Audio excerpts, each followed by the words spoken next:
All right. Thank you. All right, Um, Rule of Consumers. My name is Renee Ariano, CAPS Academy instructor with Mental Health America of California. I'm so excited about the presentation because I don't know if you realize it yet, but we are a huge part of this peer movement. We are part of history. It's called the SB 803, which is Senate Bill 803, that enabled California to expand the behavioral health workforce by allowing certification of the peer support specialist with the passage of SB 803. We're now in line with 48 other states. Can you believe it? We are now with the other 48 states that already recognize peers value. So 48 out of the 50 states were on board. Can you believe it? Right? So what does today look like? Tell me you can still see my screen, right? Everybody can see it? Okay, because I'm live right here. Let's see if I can see y'all. All right. So what's today going to look like? We're going to go through a brief history of the peer movement. We're going to talk about what is peer support for family, peer role or not activity, and why now? Why integrate peers now? Okay. So right now, Helen, I don't know if you're ready. I'd like to jump into the breakout room, ready to go. I gave you a little bit of a project there. You ready? Let me know when yeah, it's gonna take just a minute. no, take your time and I'll go ahead and review it. Okay. So history of the movement. Okay. I'm Oh, super excited about this. Super excited. Okay. And I haven't had my coffee yet, so I'm gonna try to like be chill about this. And I know if I do move around because I get excited, let me know. I don't mind to stop. But here we go. Important about part being about a peer support specialist is that we foster, right, reciprocal relationships with other. That's our role as a peer, right? Um, like we help each other out with our lived experience, right? Let's see. And I learn from you just as much. And I always tell the members that I've worked with that I learn from them just as much as they've learned from me. I always want to tell them that because I do, because I don't claim to be um, the expert or anything. I just share my lived experience and hey, this is what I've done or this is what I've seen, just having a communication, right? We would just want to assist them with their recovery right? And we have a huge value, if you notice. But why California? 48th on board out of the 50 states? I don't know. But let's check it out. Here's the timeline. This is what I get so excited about. Look at there. Danette, number one. What year is that? Can you read that for me? Yes, number one is 1868, Elizabeth Packard. Okay, that's the first one on the peer movement timeline. Now, Mhm. somebody tell me 21. Read 21 for me, someone. Or Danette, you can too. 2020 SB 803 peer certification. Do you know that's you? That's all of you in this classroom right now on that movement, on this peer support. Boop, boop. Yes, yes, yes. You see how excited I get? 1860 freaking 8, 2020. That's us. That is us right now. Okay. I got the chills right now because I'm like, we are cream of the crop. We are trailblazers right now. I don't know if those of you that read the Road to Recovery, that whole Mark Reagan's thing with Joe Ruiz, all them, how they started that whole village thing. This is us. This is what's so exciting. Like this is freaking us on the timeline. And like I said, this training is not going to be free pretty soon coming up. So you all are exactly where you're supposed to be. It's all about fucking timing. Excuse my French. I like to cuss. I know I can give you a thing, but I get so, so excited about this. So let's keep going. Okay. So we're going to do a breakout room. Okay. We're going to break it out. We're going to break these 21 um, events or people, right? We're going to break them up into 7 rooms. Okay. And each room is going to be assigned. Hi, Janine. Sorry, you just popped up on my screen. I didn't mean to pick on you. Hello. So room one, for instance, is going to research 1 through 3. Okay, so let's say Alexandra, Aria, and Carlos are in room one.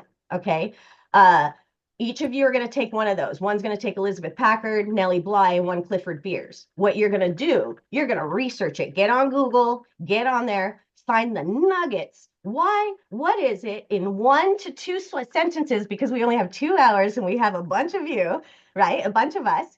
So in 1 to 2 sentences, give us the juiciest nugget of why this person or event is on this timeline. Okay, I get so excited. For instance, room 2, you're going to research room 4 and 6, 4 to 6. Room 3 is going to research 7 to 8. And each room is going to break it down to you on what you're going to research. Any questions? Ooh, has anybody had a chance to take a look at this at all? I'm sorry, Ooh, I know you're supposed to prepare, but yeah. This is fun stuff, fun stuff. I just get more excited because we are on that timeline, okay? And I see some black screens, that's okay, but I'd love to see your faces. So, Miss Helen, let me know when you're ready. What we're gonna do is we're gonna take 20 minutes, Okay. all Um, right? And Just had a quick whenever, question. yes, please do ask away. Uh, where did we find this? Was this the first link? Because I had trouble accessing the first link. Okay, so this is going to be where your handouts are. Okay, so for instance, when you go to the syllabus and you see, you know how it breaks it down, it says role of consumers, and there's a little eye in a little black eye in a little circle. If you hit that, that's for information. You're going to find all the handouts, all homework, all everything for this class. Yeah, cool. Danette and then Carlos. Was that your question? So, Okay. oh, yeah, sorry. So when you went through, you started with 1, you said that was going to be 1 through 3. Could you be more specific on what you mean Okay, by the, so for instance, room 1, okay, you're going to have 1 through 3.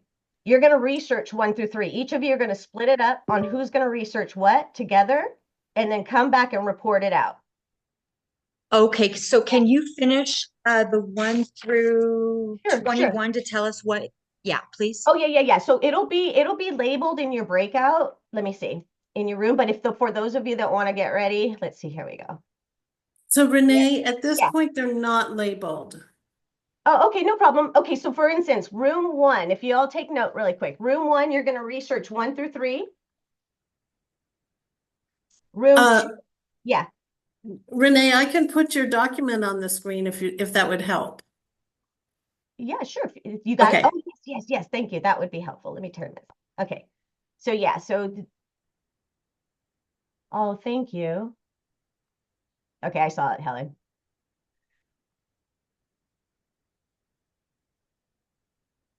Okay. Awesome. Okay. Do you see that? Okay, cool. Thank you, Helen. All right, so 1 through 3, room 2, 4 through 6, room 3, 7 and 9. Does that clear it up for you? Yeah, Jeanette? can you go down though so we can see the topic? Yes. And I could take a picture, please. Yes. Here we go. Okay, let me see. Does that document in the, let me see. It's in this, hold Let on. me see if I could put it in the chat too. I am so sorry, Renee. I see it. No. It was right above where I was writing. I didn't realize that's what you were referencing. It's okay, no worries. Sorry. No worries. Okay. I do have a question. When you're saying we're going to research, what exactly is it that you're wanting us to look for? Could you repeat that one more Yeah, time, please? the main nugget of why that person, what is so important about that person that they're on this timeline? Like in history, what's so important of them Yes, in what is history? Okay. listen, what is it that they did? Why are they on there? You Hello, know? hi, can you pull the rooms back up for me, please? Sure. Thank you, thank You're you. welcome. Is that where you need, or you need me to I go need it- higher? I need it higher where I have all the rooms. Thank you, that's fine, that's fine. Okay. And then I'll cruise. We have 7 rooms, right? Yeah. Okay. Thank you, Taylor. I was trying to do that. Oh, you all are so helpful and so rad. Okay, yes, and that's the link, but you keep scrolling. Oh, that all it gave you. Okay, scroll all the way up on that. Okay, perfect. All right, it's all good. You ready? Yes. Woo-hoo. Thank you for putting that in the chat, in the link. When you open it, it goes straight to the infographic, but just scroll up. It's at the top. All right. Are we all ready? Any questions so far? I know there's going to be the ones that are not like all that spicy. Make them spicy. Come on. Make them spicy for us because everything on this freaking movement list is awesome, is special, and we're on there, okay? So whenever you're ready, Miss Helen. Okay, here we go. All right. Just 1 second. Take your time. 20 minutes. Enjoy. Okay, And everyone, here you go. Yeah. And then have a report out person that'll come out. 1 to 3 sentences. No más. Thank you.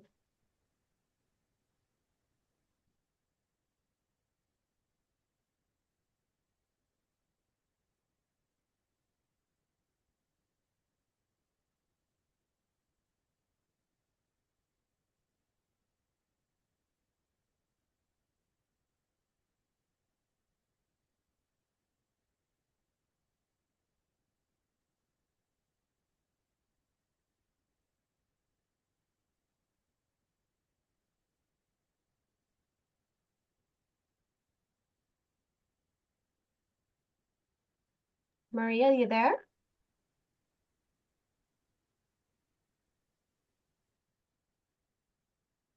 Okay. Hi, Clarabelle. Okay, I see you haven't joined. I was in group Clarabelle? one and then I came back. Can you guys send me back to group one? Yes, so hold on. I'm gonna send you something, but don't click on it till it says room one. Okay, it might give another room, but wait till you get room one. Is that clear? Sorry. So I'll put you in 3. And then I'm gonna put you, once you arrive there, I'll put you back in 1. Okay. Go to You're room st- 3? No, do not. I'm Room gonna one. put, but okay. Oh, now I see it. Okay. Okay, now where are you, Clarabelle? Okay, just go. Good. Oh, yeah. Okay. Thank So you. so Carlos, I think when you were in the breakout room, talking to Juan, I wasn't able to set him up, so I was a little slow. Oh, I was wondering what Um, happened. Renee, yeah, sorry, so Renee. Helen, you're host. I'm not host. You are. So you have the host privileges. All I did is so I I should closed. have just shut it down and Yeah. okay. Yeah. So Okay. that's what I usually do unless I'm continuing with those. Like if I'm starting a new Okay. set, I close them all completely and then restart them. So Okay. yeah, Yeah, because okay. Yeah. no worries. It And for happens. some reason, I'm not sure because I have done this. I used to do them a lot for Guyton with all the different names. I couldn't find, well, I got a little flustered, but I couldn't find the place where you name the room. So I really apologize, Renee. Sorry about that. Oh, no, no, no. Yeah, you're good. It's Wait, no, I've done it before. I can't. It's right next to the room number, Helen. So it says room 1 and you can type into there and then you Oh, have to save it right. before Oh, that. God. Because if you type it Okay. and don't save it, Yeah, yeah, it'll yeah. just erase. Mhm. Okay. Okay, well, the Or- next one will be easier, Renee, because it's pairs. No worries. You're good. You're getting it. So remember, Uh, Helen, this is, think about it this way, right? The lessons that we learn aren't always the ones that are easy, right? Those aren't the ones that we remember, right? So now that Right. you've done this, you're like, I trust me, I've made the same mistake with guy, like, if I make it look easy, please remember I'm a duck, right? So Yeah. don't let, the shell, right?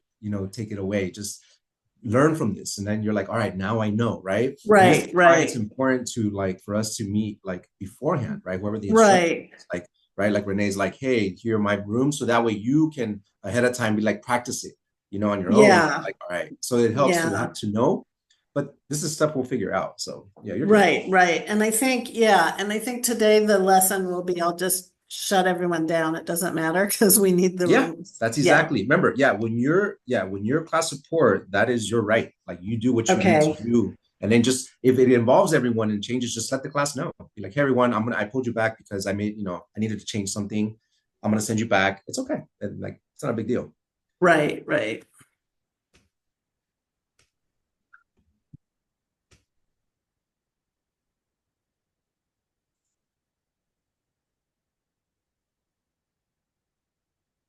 Helen, it says it's recording. Are you recording?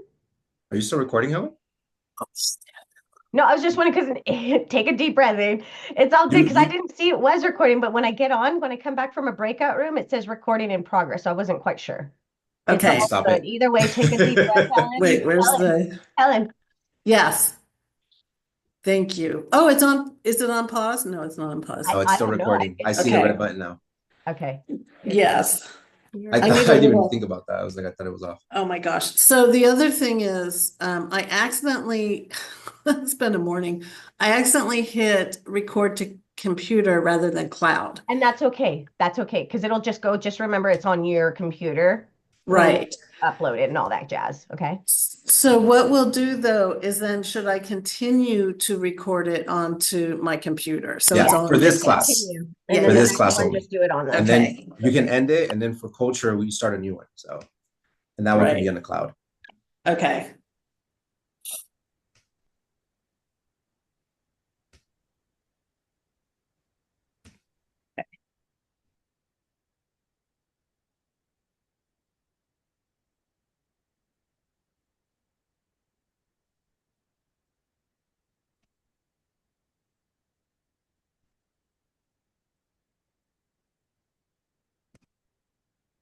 let's see the chat.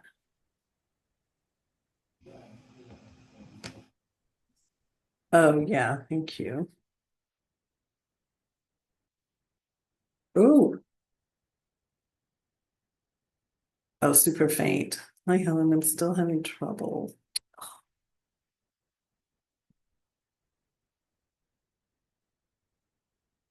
Okay, did you see Connor's message? His audio is super faint. Okay.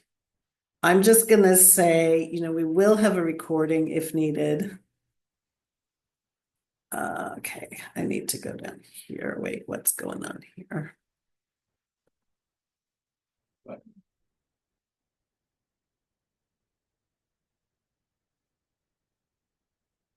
Oh, I can't message him because he's not in the thing. Okay. Was that for Connor? Yeah, Okay, yeah, I see that. Okay. I'm just gonna remind him, to try, but that he will have the video available. Okay. And he was having trouble with his computer yesterday as well. Okay. Oh, thank you, Helen. I really appreciate you trying that. It never fails, huh? Something Oh. with this one. And there's always, I know, and it's always the thing like, oh yeah, I know how to do that, No, yeah, but it's the smallest thing that'll just throw it all. You know what I mean? Yeah, But if you notice, I added the main one. I had taken some out, the ones that yes, were savvy, but I was reviewing it and everything. I thought, okay, all of this is really important, but what I'm gonna do what I did different was when they report back only 1 to 2 sentences. good, You know, yes. you know how they go Yes. all that report. I was like, "Ah." Yeah, So hopefully they'll come up with something. And then with the videos, I'm just gonna rush through them, not much discussion. okay, I really Okay. push through this to make sure Carlos okay, that we finish early and all that jazz. Or on time. yeah, Anyway, oh my hello. gosh. Yes, I know. Oof. We did our safety and crisis planning. How was So, that? our toolbox. I'm like, Oh. breathe. Great. It wasn't their favorite subject or, session. Right, But so many people that like I hadn't heard much from before were saying, they just said it when we came back from breakout that they had never discussed something like this before. They never thought of it. I'm like, oh my gosh. So That's powerful right there. exactly. That's just like, oh my gosh. And I think that's part of why I'm a little challenged on the record is I love hearing this stuff. I love listening to your guys, to both of you. And so I'm just like so listening. I'm like, oh yeah, I have this is I've caught actually you that where work. you're like this, and I'm like, is she okay? Oh my God. You're like so deep in thought. I'm like, did I say something that disturbed you? Your face. You're like, No, I know. But I think I told you when I first took Jumpstart, like 2 days in, I was like, oh shit, this is what I should have majored in at college. Like, yeah. these are my people, these are my ideas. Oh man. I just remember So, sitting in that room going, what am I doing here? They all yeah. have masters, they all have bachelors. Oh, I'm like, no. what am I doing here? I had no clue what the hell I was getting into. I saw that motivational interviewing book. They gave everyone a big book and a big binder. Yeah. And I was like, are we doing interviews? They're preparing us to go for interviews. Yeah, exactly. I just remember the people who were talking about, using cigarettes or sometimes even like, alcohol for DTs, and that's part of the support process. And I was like, who are these people? They're insane. I thought I was And going to get now- tired. Yeah. Yeah. And so I think I had the same reaction that our students have to Guyton. Oh, Some yeah. of them. Because a lot would text me or email me and say, wow, I never thought of things from that, from that perspective. Oh, I love that. I love that. Yeah, he pissed me off because I was all total abstinence, sober for years. You know what I mean? And I was like, excuse me, what? Yeah. What are you saying? I was like, Yeah. no way, this guy, what? Yeah. Okay. Okay, let's see what we got. Okay, so we're gonna stay on computer. How are we doing on time? Okay, we still We have a got little 10 time. minutes. We're good. Okay. So I feel like telling them, it was really a treat. I didn't realize how much of a treat. But Mark Raggins came twice to my Jumpstart cohort, Get out. talked to us. Yeah, yeah. I died. And he said exactly what you were saying about Pink Floyd. Like he gave an example, and it was someone and she finally got things together, and he said, "Do you see any downsides?" And I'm like, "Oh my God, it could come crashing down." Yeah, And yeah. then he said, "But for the moment, it wasn't." And that's Yeah. like what you were saying. I'm like, "Oh yeah." So I've gotten over that, but that was my first reaction too. Yeah, yeah. Whoa, too much to lose, too scary. Absolutely. Okay. All right. Let me go check on. Let's see. I see Kayla has her camera off. I don't know if Oh, she's been you know having what? Hmm.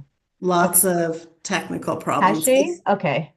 Yeah, that's kind of a running theme. I'm not sure if it's her connection or her device, or sometimes it sounds like both. Like she's on Right. her Well, I son's had asked her, laptop. she said she was using someone's computer, and I said, the camera's working, correct? She goes, and this was our conversation after we had spoken, not talking, like, after our meeting. So, yeah, I'll reach out to her. Hmm.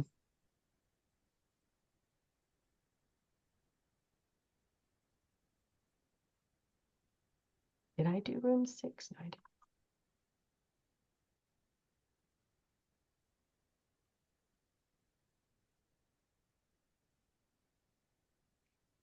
Okay, slide 11, hero or not, two people. Those are easy. Two people Yeah, rules. You yeah, don't have that to one you do don't have to math. label. We're good.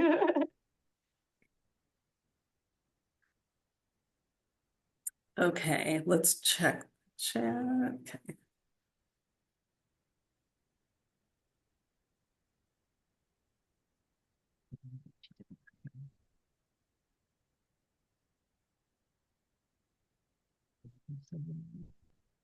Oh, so that means Connor is not really, it's hard. His audio is not working very well. Oh, So okay. that's going to affect him in the breakout room a little. Okay, let me go check in there. I'll be right back. Okay.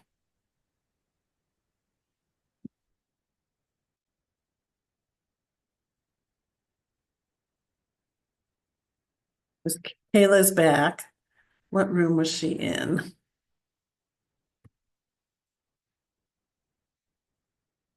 Hi, Kayla. Sounds, are you having issues? I was just trying to get logged in on my computer. So I got on my computer now, but I don't know how to get put back in my same group. I'm in room 6. Okay, let me do that. I can assign you. Okay, thank you.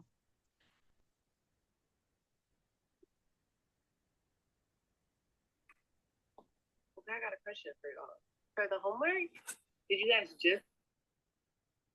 Okay, so Kayla, there you go. Oh, you should go pretty soon. Is she gone? I can't see the, Kayla, let's see. There we go.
Oh, so that was the Kayla, right? That came in, Highland? Yes, Okay. yes. So her camera is okay. So she's just trying to get on. Okay, cool. That's the first time I've seen her, I think. Yeah, You yeah, know, she thought you were Carlos, she thought you were her supporter for the first 2 weeks.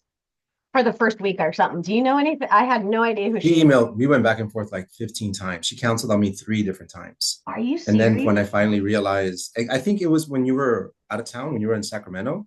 And so I was just like, okay. And I honestly wasn't even thinking. And I realized, hold on, she's not even on my roster. She And wasn't, so, no, she but she wasn't on canceled, anyone's roster. She she wasn't on anyone. canceled, she canceled me 3 times. Oh So, and then, shit. Okay, well, so I'll I see. don't know what's going on with her, but like, I don't know. I mean, I No, would defer no, to that Georgie makes because I sense now. know it's I, just, I think there's a lot. I know yeah. the other day she was late because she had to drive home from her parole meeting. Yeah. And I think, she's sort of trying to piece it together with other people's devices and things. Yeah.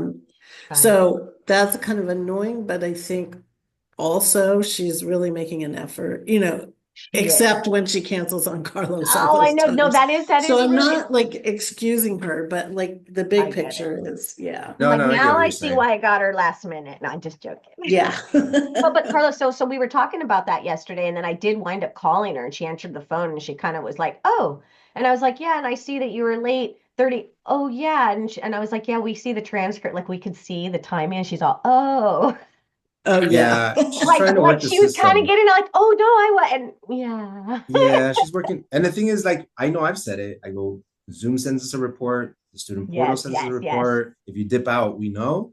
Yeah. Just based on, I don't know. So Here Yeah. come people. Here That's all come I'm saying. people now, guys. Right on. Welcome Okay. back. Hello, Halan.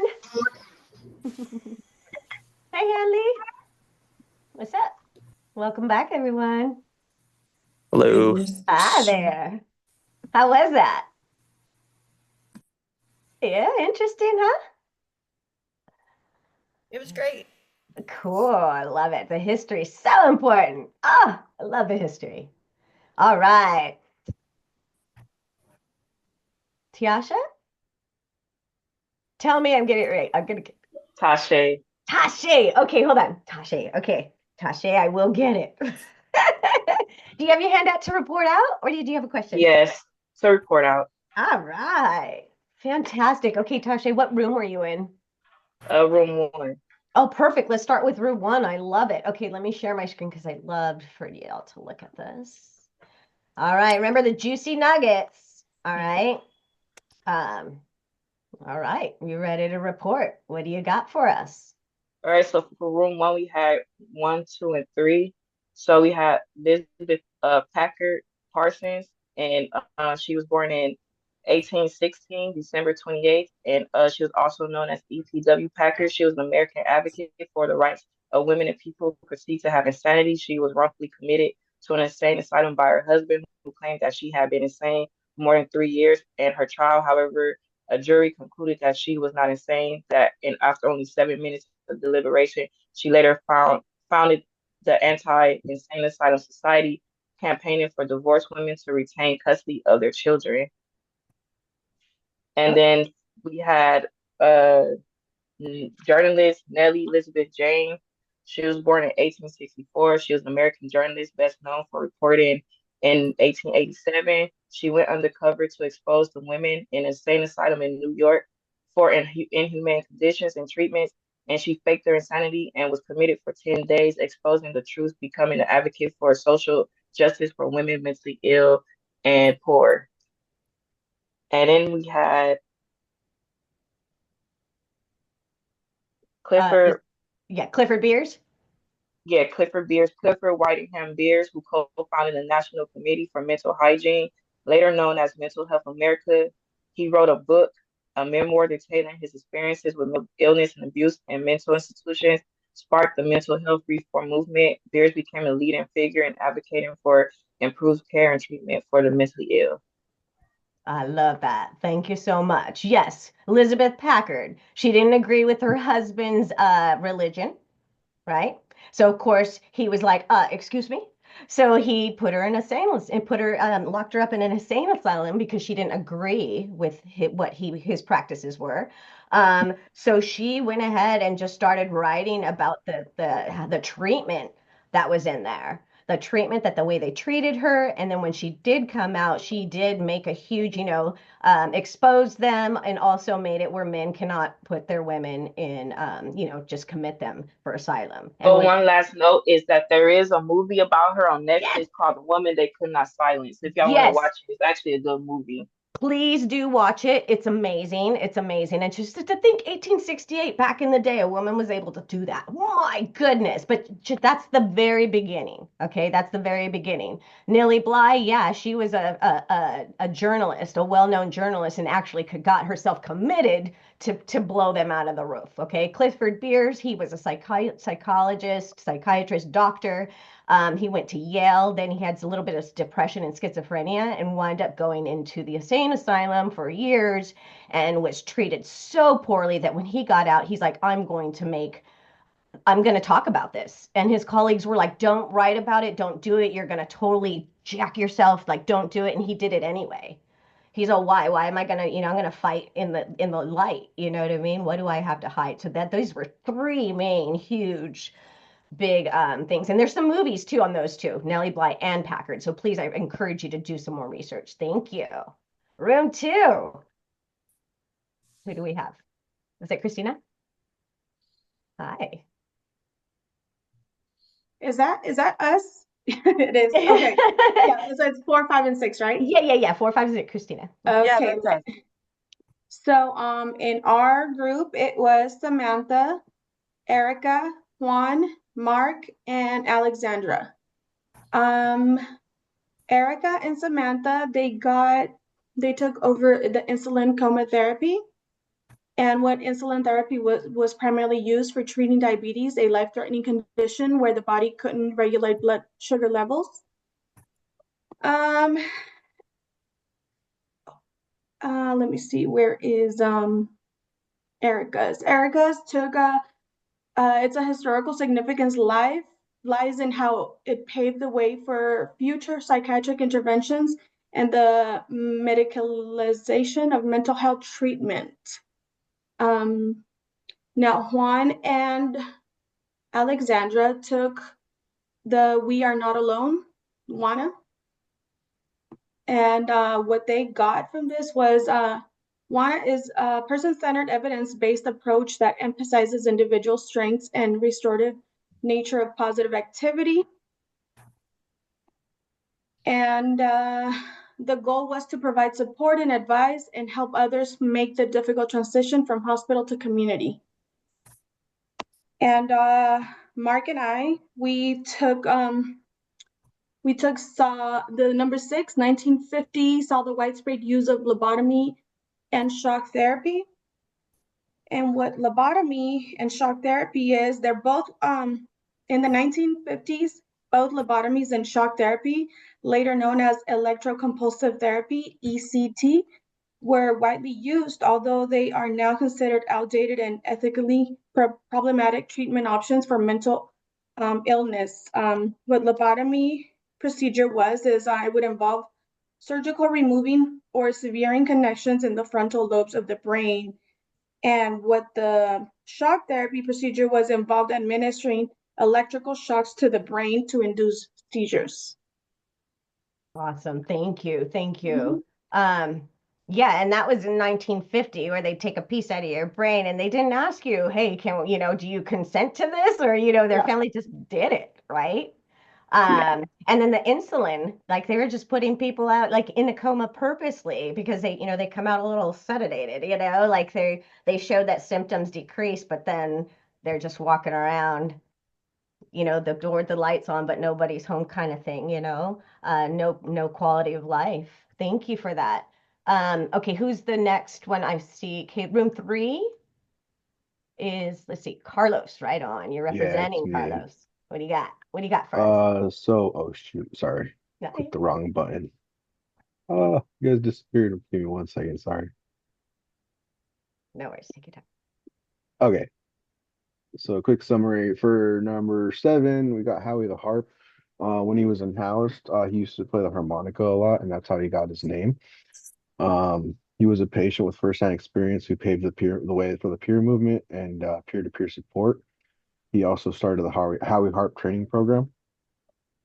For number 8, you got the 1963 Community Health Mental Aid, pretty much aimed to provide federal funding for the community for mental health centers and facilities focused on research to treat mental health. John F. Kennedy signed legislation that was intended to offer an alternative to institutionalization and provide mental health services from communities, which also helped pave the way for future healthcare policy and reforms. And for number 9, 1975 Supreme Court ruling on O'Connor versus Donaldson, sorry. Okay. Pretty much Donaldson went to go see his doctor in 1957 after being evaluated. He was admitted for a few weeks and then was determined that he was schizophrenic. Long story short, he was then held for 15 years.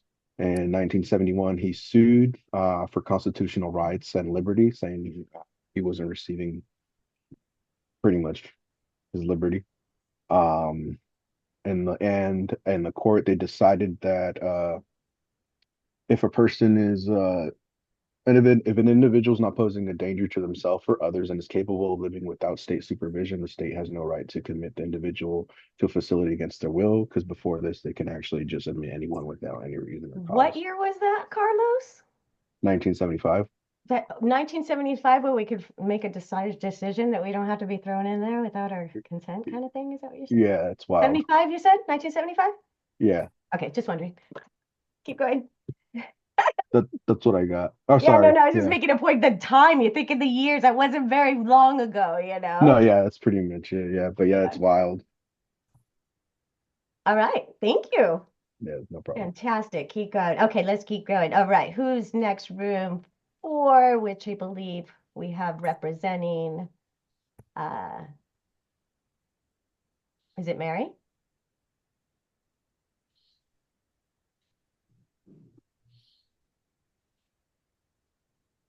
Who's doing number 4? I think we all have like different ones. Okay, so Charles, We all just have, we had Charles, yeah. I was like- Christina, Dave. Who's up? What do you got? Okay, room 4. Let's see.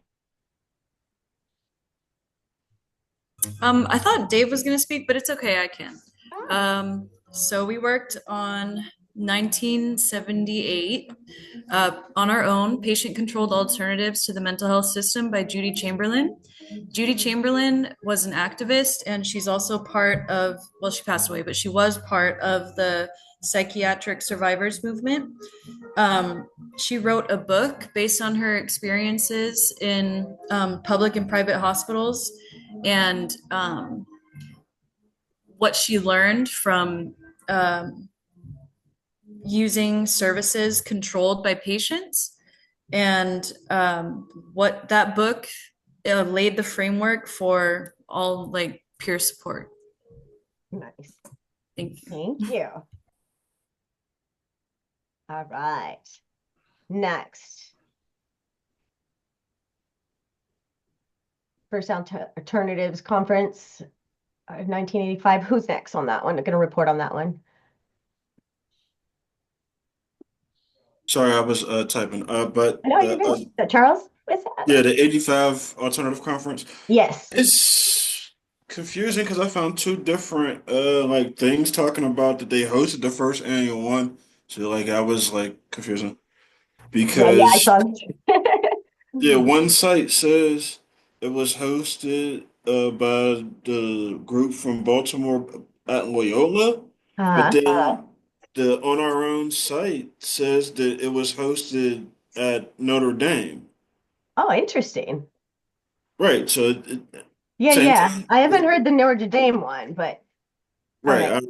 no, that's kind of weird. But yeah, in 1985, the Baltimore chapter of On Our Own Incorporated hosted the first national primary consumer conference in the U.S., the Alternatives 85, using funding from the NIMH-CSP through the Maryland Mental Hygiene Administration. This was held at the College of Notre Dame, and more than 400 consumers from across the country attended, including representatives from Alaska, Hawaii, and Puerto Rico. Nice. Thank you. But other one says that it was hosted at Loyola with the NIMH, not on our own. I'm gonna check that one out. Thank you. 1995 for first alternative. So that's like the first like major conference where everyone got together with a mental health, you're a consumer, you're a peer, where there's this you know, new support came out for the peers.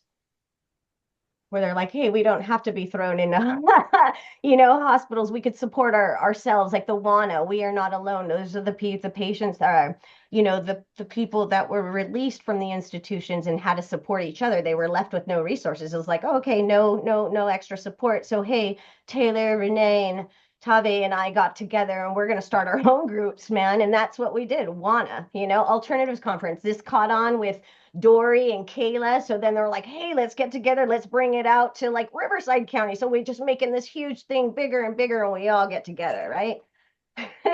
So I like to explain it or I like to see it. Thank you. Okay, so I see Kayla, Dory, Nikki,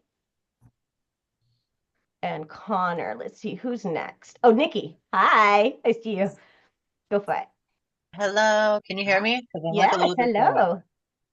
Okay, so we were in room 5. I was in room 5 with Arya, Michael, and Tanisha. Uh-huh. I will be completely honest. They did the research and I just wrote it down. But I did do a little research as they were like sending me stuff so that I could like, know what I'm talking about. So to start with 13, the research was done by Tanisha. It's 1990. The ADA was signed into law. The ADA is known as the Americans with Disabilities Act, which passed on July 26, 1990 by President George Bush. This act protects civil rights and prohibits the discrimination of individuals with disabilities in areas such as employment, public services, transportation, and accommodations. This act was signed with 59 pens, which were later given to the key figures who advocated for it. Since the 2000s, 181 countries have since passed laws inspired by the ADA. This laid the groundwork for the Olmstead Act. Yeah, thank you. Okay, and then next one, 14, the research was done by Michael. 1999 Olmstead Act was passed. The 1999 Olmstead decision ensures that individuals with disabilities have the right to live, work, and participate in their communities rather than being confined to institutions solely based upon their disability. Irrelevant. Who know him long enough? To me, all that is irrelevant. My daughter needs. Okay. This case, for refresher, the Olmstead decision. This case involved 2 women, Lois Curtis and Elaine Wilson, who were both involuntarily confined within a state-run psychiatric hospital, despite mental health professionals providing them with clearance to live within the community. The United States Supreme Court ruled that unjustified segregation of people with disabilities is a form of discrimination under the Americans with Disabilities Act, which was the number 13. So they all play on each other. Yeah. And then 15, 1998 to 2004, Jean Campbell, PhD, an activist, organized a consumer-operated services program, multi-site research initiative. That was a whole word scramble. The research for this one was done by Arya. Nice. During 1998 to 2004, Dr. Jean Campbell, a leading mental health activist and researcher, played a pivotal role in organizing and leading a COSP multi-site research initiative. As a response to the 1970 dehospitalization of psych patients, Dr. Campbell and other researchers studied more than 1,800 consumers to determine effective mental health services. Consumer-operated service programs were shown to have a positive effect on mental health outcomes as an adjunct and addition to traditional mental health services. Outcomes including improved hope, self-efficacy, empowerment, goal attainment, and a sense of meaning. The COSP is a precursor to the peer support movement and supports findings that peer support works. Mute yourself. Mute yourself. And I would like to add, just as a little thing, because when I was looking at all of these, I would really like to say that, all of these things, there were some very, very, very, very, very important women that were involved that paved the path for all of this. Yeah. Ah, thank you, Nikki. Woo woo. And I love you. that. The Olmstead Act, ADA too, that you really should really know about. Those are, the Olmstead Act. I did have to do a lot of that doing my work is making reports with the Olmstead Act, especially when the people I was working with were not being treated fairly with the services that they were needing. So that was something that I really advocated with the Olmstead Act. Okay, no problem, Jose. I got you. Thank you so much. And then who's next? Kayla? Or wait, is it Kayla? Yeah, Yeah, I think cool. Thank you. Hi. What do you got? so. For Robert Whitaker, the Mad in America book is about ethics and safety with medications. It shows a historical timeline with mental illness. And then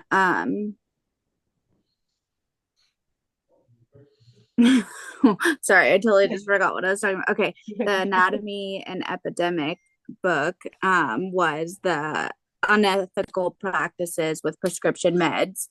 And then number 17 was all about transforming mental health care in America, improving access to quality care that is culturally competent in rural and geographical areas. And then 18, the Prop 63, Mental Health Services Act is a law that passed in 2004 to bring funding to for counties for mental health. All right, thank you. That's when a lot of money was funneled in right there for 63. That's when we started getting more money. I'm looking at the I think you did the Gene Campbell Act, the multi-service site research projects. That's where the village came to life too, about that time in that area. All right, thank you so much, Dory. And then Connor, I see your hand up. I don't know if we had a group that Connor. Yeah, we messed up a little bit. Sorry, can you guys hear me okay? Yeah. All right. Yeah, we messed up a little bit. We didn't have time to share at the end because we were kind of all delved into the research, so we're just gonna each share our own. Okay, cool. Please do. So I did the 2011 California Association of Mental Health peer-run organizations. The main focus of this was to promote a strong mental health voice from a consumer standpoint. So they wanted their presence to have an impact on local and statewide leadership in California to promote recovery and empowerment when it came to changing legislation or building up programs. In essence, this supports consumer and independently run organizations. Through this, they hope to eliminate stigma and advance self-determination for everyone struggling with mental health. Oh, I love that. Thank you. And I got the 2020 Senate Bill 803 or 803, sorry. Yeah. And that was made, so it was a made in state certification so that the peer support program is able to get reimbursement through Medi-Cal for the low-income families, so that way everybody is able to get treated the correct way and get the right care that they needed. The reason it's so important is because studies have shown that the peer support that people get from us, it helps lower the hospitalization rates, lower all the mental health portions of it. So in essence, we are very important to people's mental health, as not just mental health though, like also substance abuse and things like that. So that's what that bill was, and that's what I got out of it, why it was so important. Ooh, yeah, thank you. What was I gonna say? And Dory. Yeah, it's my turn. Number 20 was a 2018 book by Johan Hari, The Lost Connection. And he wrote a book that offers a framework for making lifestyle changes with a holistic approach. He talks about building connections with others who have similar experiences as a helpful approach for overcoming depression and anxiety. There's also a study guide and a workbook.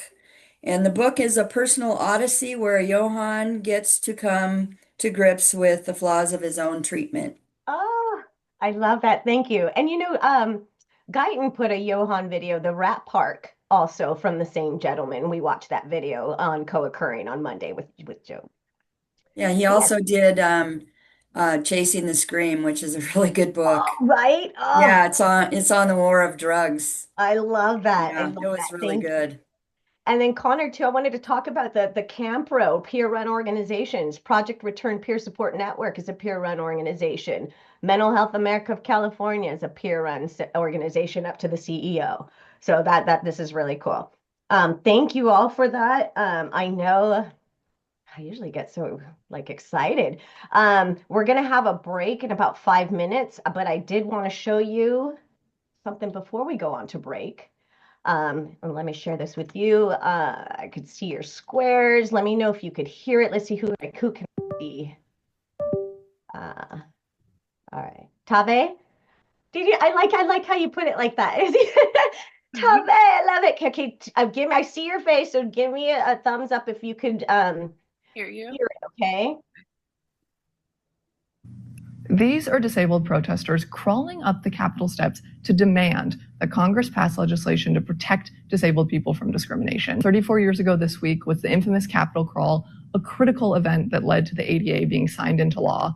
The ADA, the Americans with Disabilities Act, is the most important piece of disability legislation in U.S. history. It's basically a civil rights law that prohibits discrimination against disabled people. On March 12, 1990, over 1,000 protesters took to the National Mall, and a lot of disabled protesters got out of their wheelchairs or set aside their crutches or walkers and physically crawled up the Capitol steps, 83 steps to the Capitol. 4 months later, the ADA was law, all because disabled people said enough. The superstar of the demonstration was Jennifer Keelan Chaffins, an 8-year-old activist with cerebral palsy.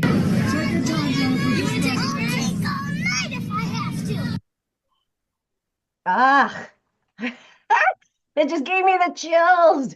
They gave me the chills. You have to put a face with the a face with the issue to penetrate the heart, right? That just killed me watching the whole thing. I was in tears. Like, really, you have to make an impact, right? The picture to penetrate the heart.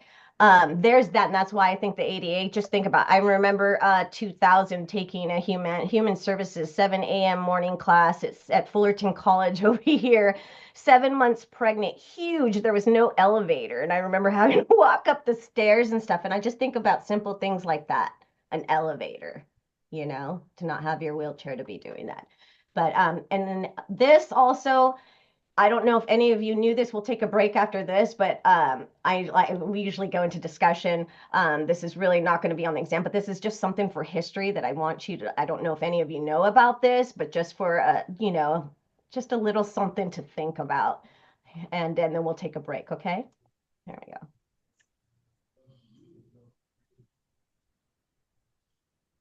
Okay, all right.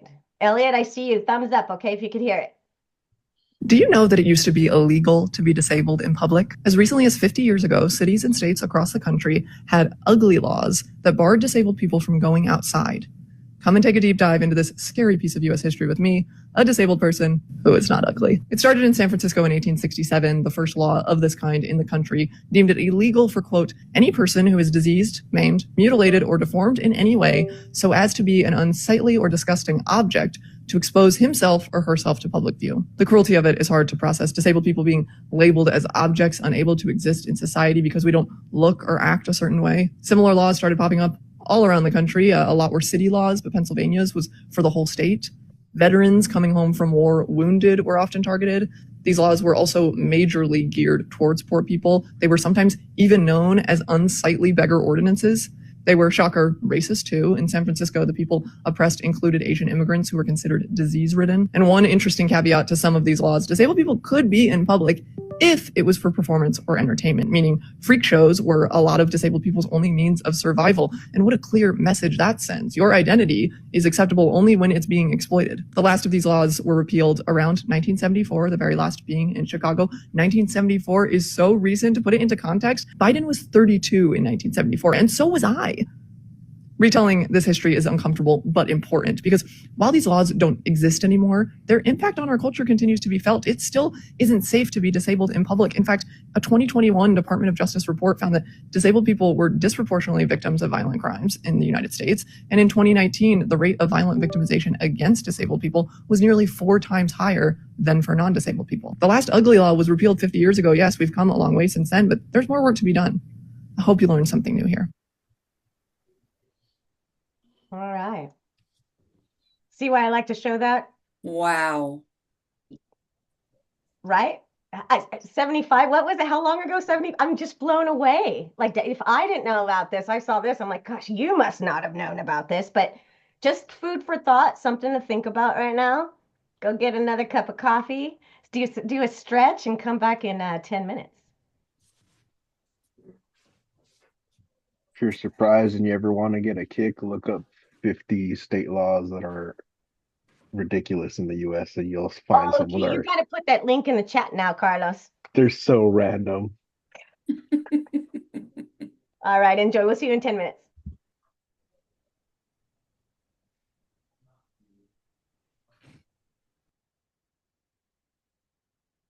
Welcome back.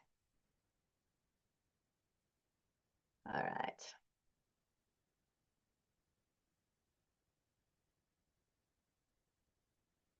All right. All right, for the sake of time. Okay, so here we go. You can see my screen. Zakia, can you see my screen? She can't hear me. Jermaine, can you see my screen? Thumbs up. Yeah, I see you in the box. Thank you. All right, so peer support guidelines, right? Recovery is a personal decision. It's client driven, right? The fundamental of peer support lies in it's a voluntary choice, right? We give that individuals make that choice either to give or receive. We could give the services, they could receive it if they want, it's all voluntary, right? Think of the medical model versus the psych rehab approach that I was talking about. We don't want to, force someone or pressure someone, right? We want to give that authentic peer support, right? Because we're hopeful, we're open-minded, right? We are empathetic. We as supporters, we are respectful. We facilitate change. We're honest and direct. Hopefully, we have all these, we're going to have these. And if not, we're working on them too as well. Equally shared power, right? It's strength focused. We want to pull out those strengths. We're transparent, right? No BS, because a bullshit knows a bullshitter. Sorry to say, they could sniff it out of you. We're transparent, right? And it's person driven, right? Person driven, right? Renee? Yes. I wanted to jump in and say, I cannot see your screen. I don't know if everyone else can, but I cannot.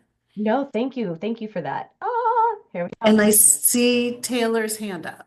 Okay, Taylor. Yeah, I was just trying to let you know that I was like, am I supposed to see you or the screen? I didn't my know. gosh, it's you. I appreciate that. I totally appreciate that. I just got all excited because like, we got this. We got this. Okay. Yeah, so here's our guide. I thought we were just watching Renee also. So I was like, okay.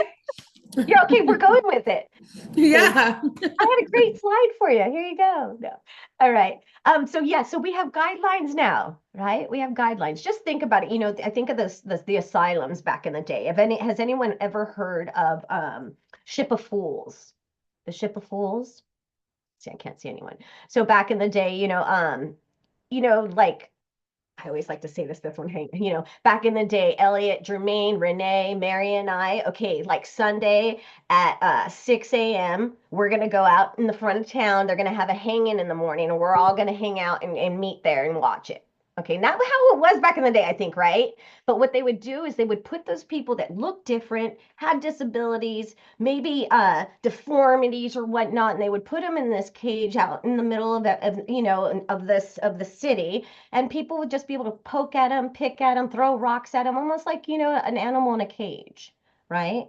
And there's a thing called the ship of fools back in the day that they didn't know what to do with them, so they would pack them all on a ship with enough food and then just sail them out into the sea until they disappeared. Ship of fools. Okay? Just want to say it. All right. Next, you can still see my screen. Yes. All right.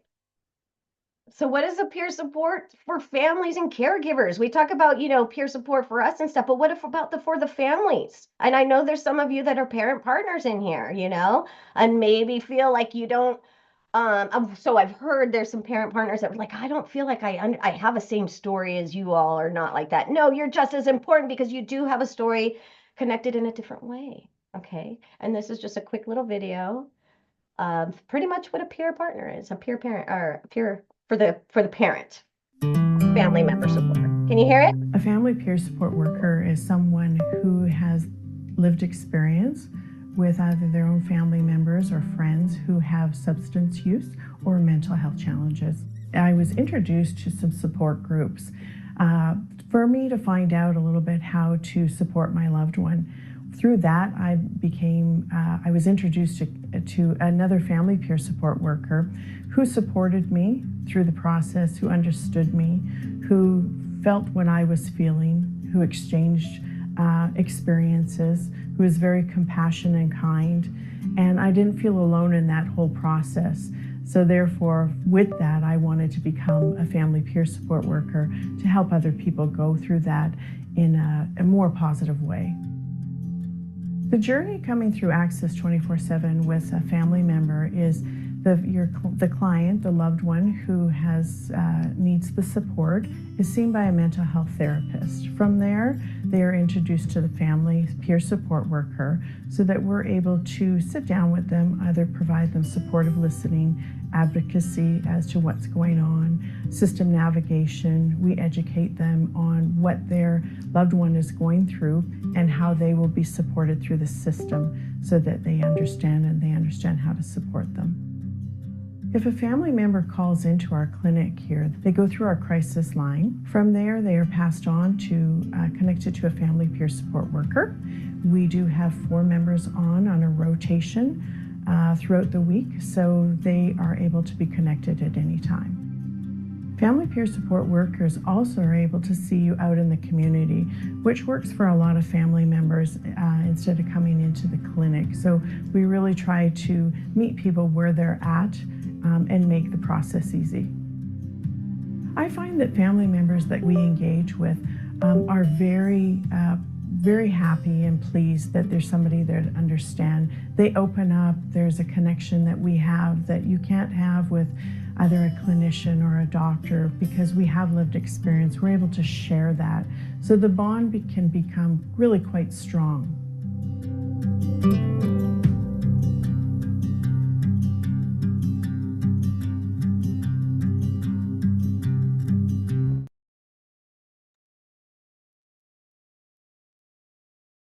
All right.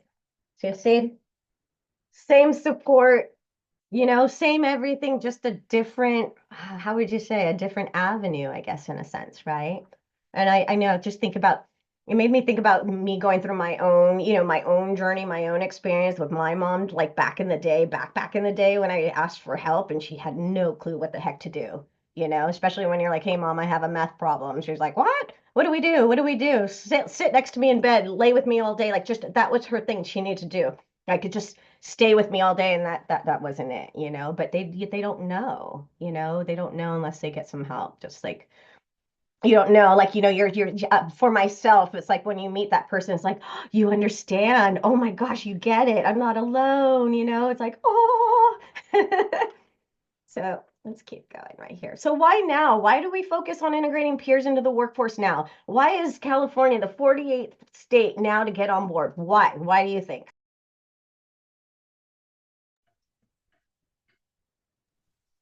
I honestly feel that it works. Like it works. California's up. Desperate, Yeah, it does. No. desperately needed. Absolutely, absolutely, right? And it shows. I mean, look at all of us here, right? We keep going through these cohorts. Look at all this perseverance, man. All this perseverance. Are we born with it? Is my question. Are we born with resilience?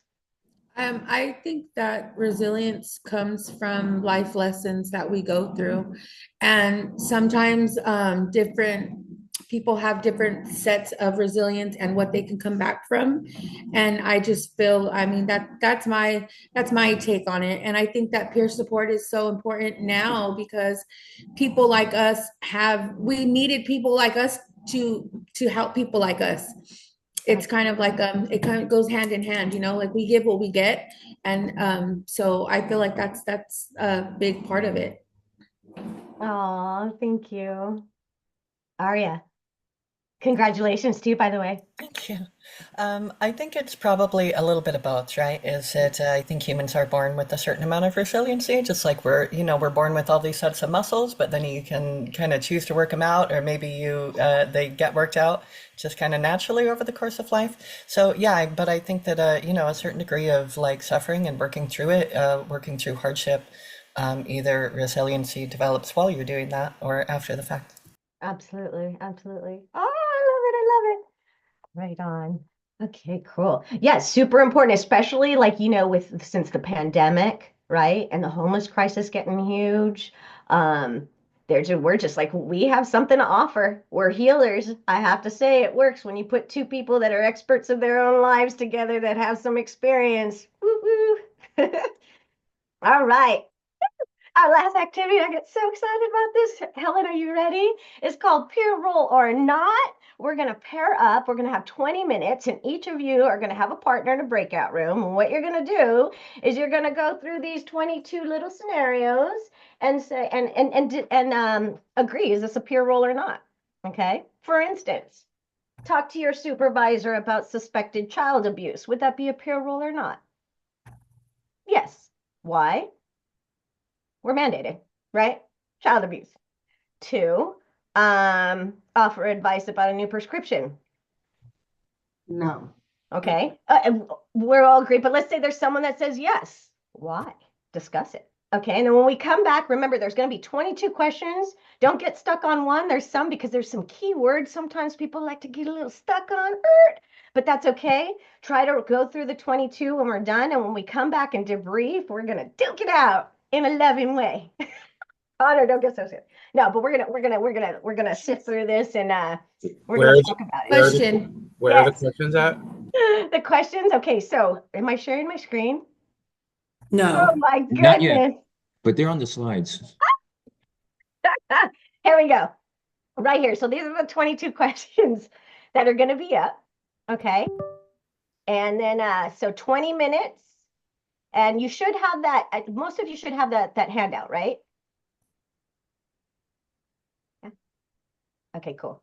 Yes, we have that handout. Fantastic. All right, 20 minutes. And then when we come back, this is the fun part. I think we have maybe 2 slides after this and a quiz maybe, if we have time to just go through a quiz, but have fun, enjoy, peer role or not. Thank you.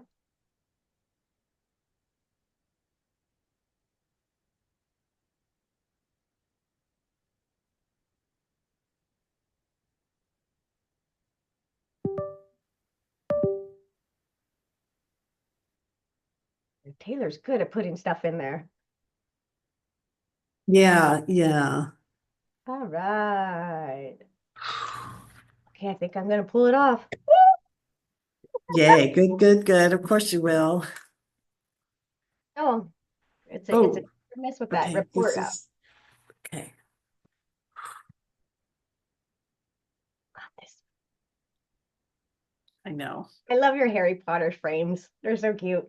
Oh, I know. All I need is They a. are different, right? They are different. You have 2 pairs, right? Or those different? Don't you have another Yeah, set? they're different. I have quite a collection because I sort of have reading glasses in every room. You know what I mean?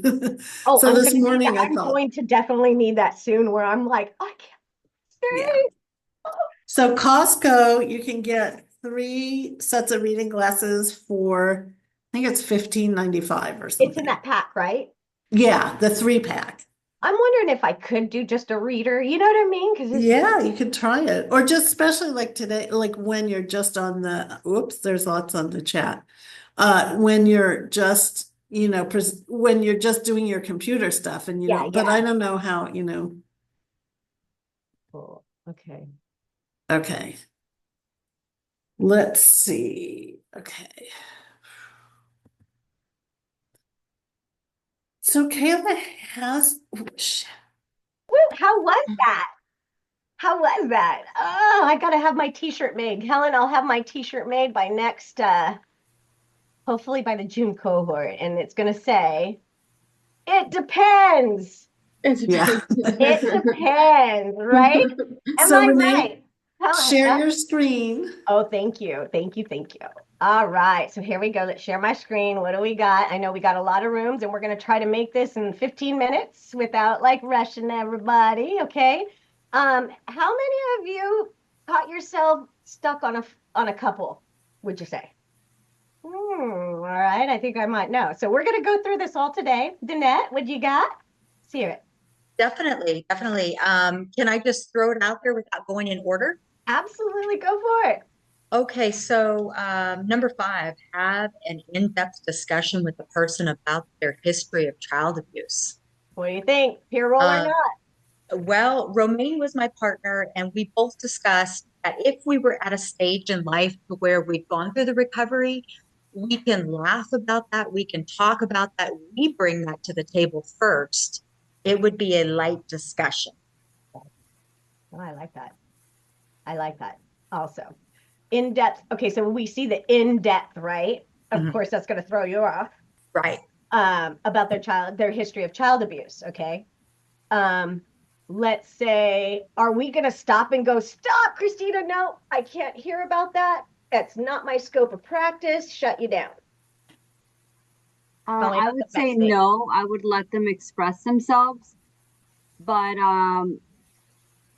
then it would be best for them to have that conversation with their therapist so they can explore their feelings. Just because we did cover being trauma-informed yesterday, so I wouldn't want to re-trigger them by having that in-depth conversation with them.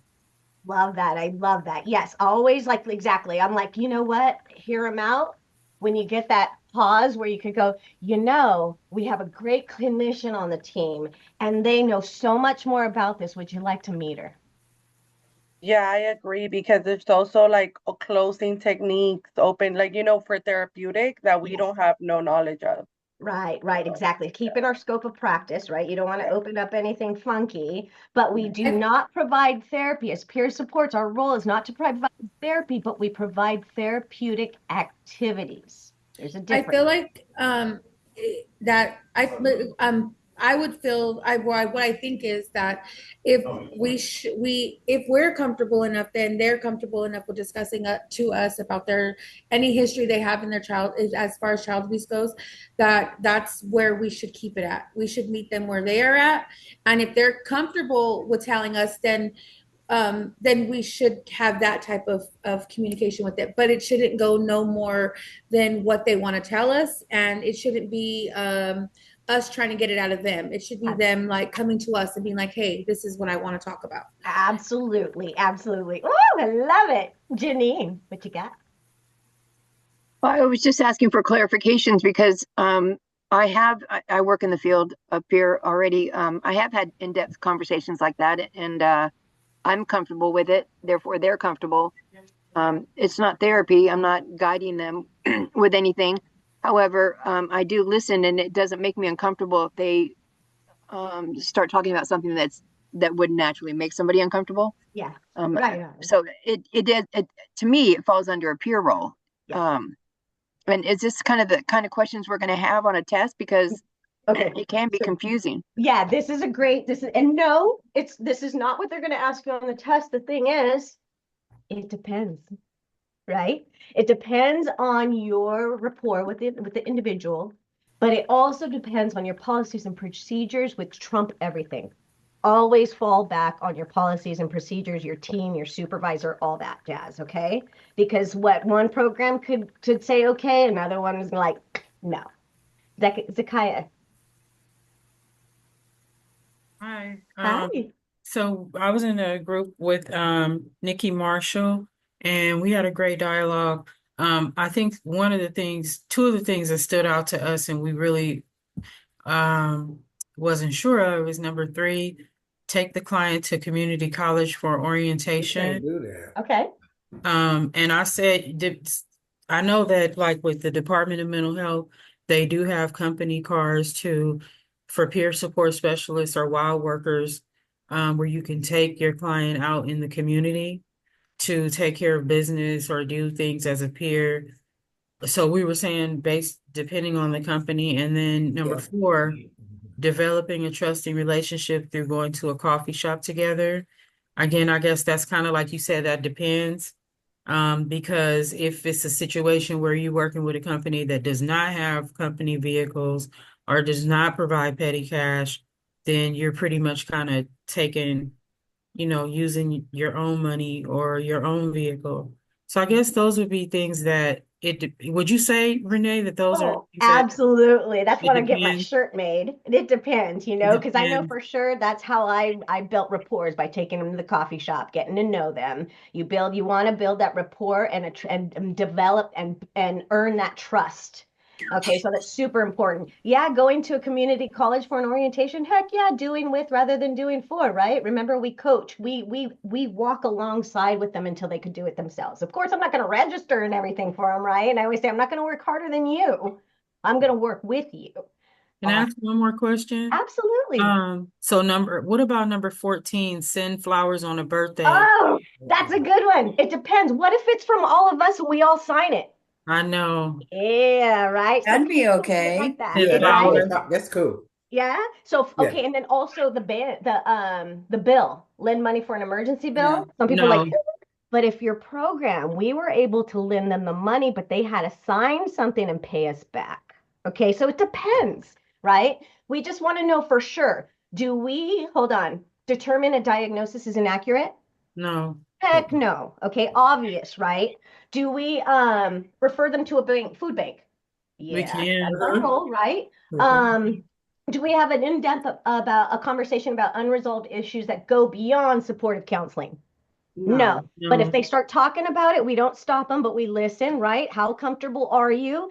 Again, redirect. Hey, we have why don't you have you talk to the psychiatrist? We have a clinician. Bring it up into team when they start debriefing on everybody and doing check-ins. Bring this shit up. Talk about it. Talk about whatever stuff comes up. But how about the RAP? Do we do a RAP plan with someone? Help develop a RAP plan? Yes, we kind of was doing that yesterday, part of RAP.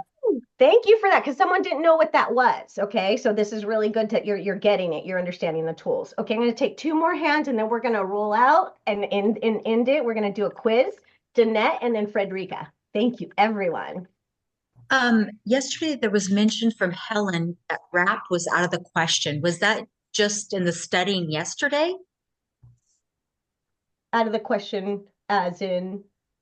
Not looking at the RAP services, the wraparound services. Oh, okay. So, RAP. So RAP is a wellness plan, right? That's that wellness plan that you did. And we don't call it RAP unless you're a certified trainer, but it's a safety plan that we develop with them. Oh, so it's not the same as the clinical medical wraparound services in the behavioral health. That's completely different. Yeah. Okay. Yeah. When we talk about the RAP plan, we talk about the wellness plan that you did that we call the safety crisis plan. So understood. Yeah. Okay, Frederica, and then we're gonna have to roll out. Okay. A lot of these or nots and everything, the position that I hold, we don't deal with clients like that. It's SCRT. So we don't deal with. What's SCRT, if you don't mind? SCRT is street crisis in San Francisco with the fire department. Okay. So I ride around with them, and what we do is just find people, like they give us calls, but in our free time when we don't have a call, we go around, drive around the town, might see somebody ODing, somebody flagging us down or something like that. but we never have a close communication. Only thing we'll talk about, like if we meet somebody, if we have a call and they say this person is hungry, and then we ask them, do they want to go to a shelter? We tell them that it's not many shelters in San Francisco. Yeah. So you have to come at a certain time. If you miss it today, meet me such and such tomorrow, and we'll write your name down, get all your information, so we can put it in for you.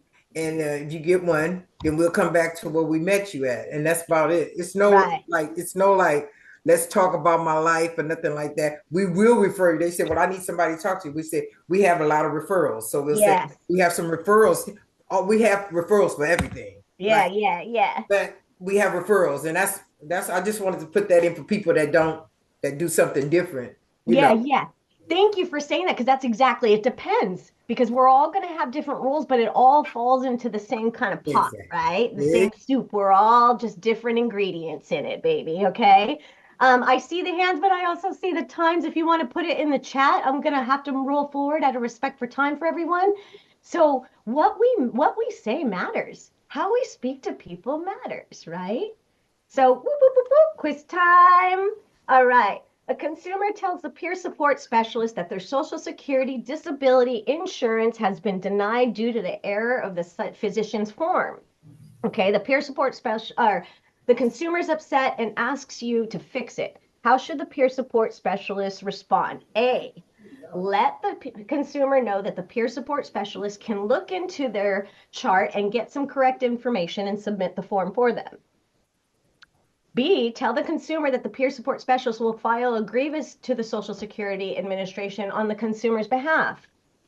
C, ask the consumer whether they think they are disabled if the Social Security Administration disagrees, why they think that they disagree. Or D, remind the consumer that the form must be filled out by their physician and offer to help them practice how to approach the physician if necessary. Remember, is it inclusive, right? Is it promote self-responsibility? Remember those 4 things? Is it person-centered? And D, you got it, right? Woo-woo. Understand the difference between the role of a peer support worker, right? And provide the individual's care. So it's under D in recovery support.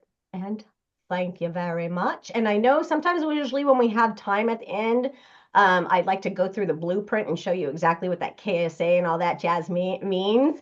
And we'll get to do that later. I know some of you I met with, we went through that, but we're going to give you a kick-ass exam prep. We're going to really make sure you're good with that. And when we do get a chance, I would love to go through the blueprint with you.